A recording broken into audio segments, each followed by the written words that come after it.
Ayan po at nandiyan po tayo sa Heritage. Ayan po at naglalakad po tayo na at dumayo po kami sa lola na po namin na may birthday. Ayan po ay po ni may mag kaway-kaway. Ayan po papunta man po kami doon kay Lola Son. Ayan po nagdadrive po si Papa Nan.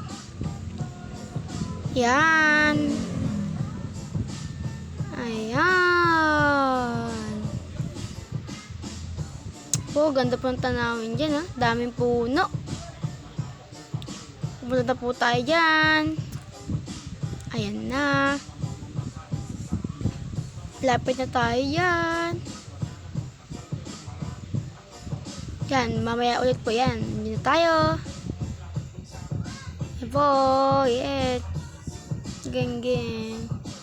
Yan, kapatid ko po ay nagtitirik ng kandila. Oh, yan.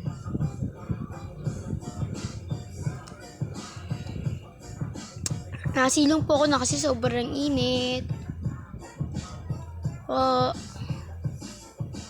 Yan, nagtitirik po siya ng kandila.